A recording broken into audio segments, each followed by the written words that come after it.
విక్రమ్ గారు రేపు అంటున్నారు. ఏంటి రేపు రావట్లేదా అప్పుడు? అయ్యో రామా!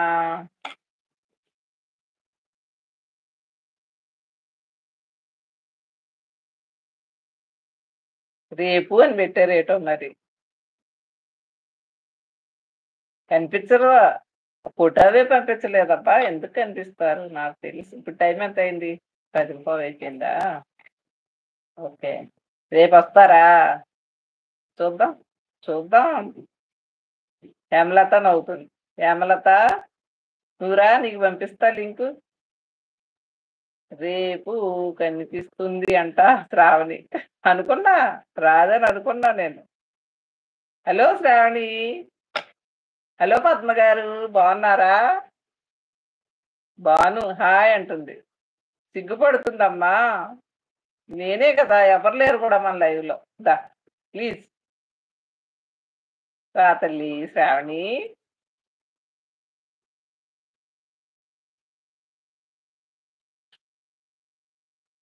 నేనేగా ఉన్నాను. ఎవరున్నారు చెప్పు?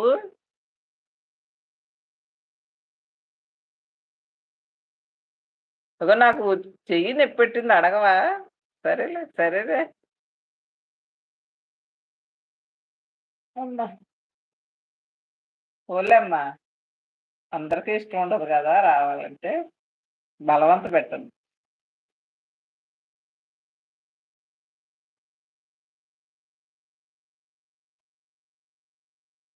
ఓయ్! ఇంకేంటి అయితే నువ్వు వస్తున్నావా? నువ్వు రా. కొద్దిసేపుండు క్లోజ్ చేసేద్దాం.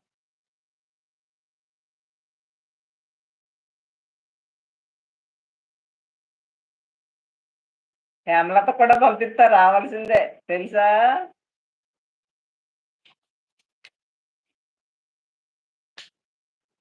ఇప్పుడు కాదులే. ఒకరోజు పంపిస్తా అడిగే.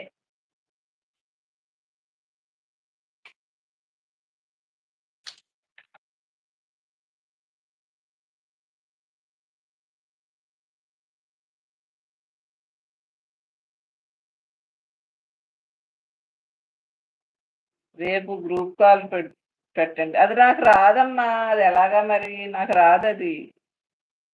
రేపటికి నేర్చుకోలేను. ఇదే ఎంతో కష్టపడితే వచ్చిందనమాట. ఒకసారి రాదు పెట్టమంటే ఇప్పటికీ అవ్వలేదు. అప్పుడు ఏ బొమ్మలో పెట్టానులే గిఫ్ట్లు ఏదో అని పెట్టాము అప్పుడు అనమాట. అది నాకు రాదు కదా మరి ఎలాగో చూడాలి. కాకా శ్రీనుబాబు తెలుసు కాకాని అడుగుతాం. అది పెట్టుకుందాం. అది లిమిట్ ఉంటదంటమ్మా.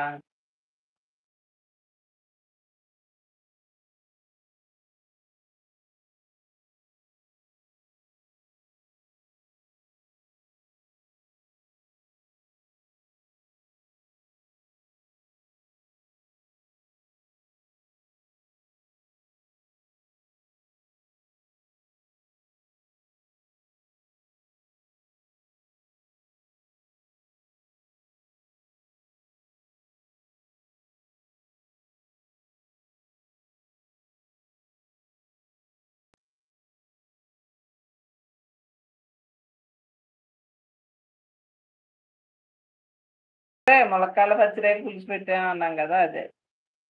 అది ఉల్లిపాయలు కోసేది మా రాధమ్మ ఆర్డర్ పెట్టింది. దానితోటి కోసేసాం భలే వచ్చేసినాయి ముక్కలు.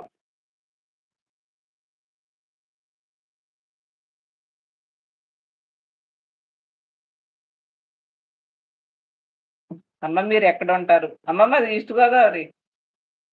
ఈస్ట్ గోదావరి రామచంద్రపురం దగ్గర పక్కనే ఒక పల్లెటూరు అనమాట. చెల్లూరు. నేనైతే నెల్లూరు జిల్లా గూడూరు మండలం చెన్నూరు నుంచి.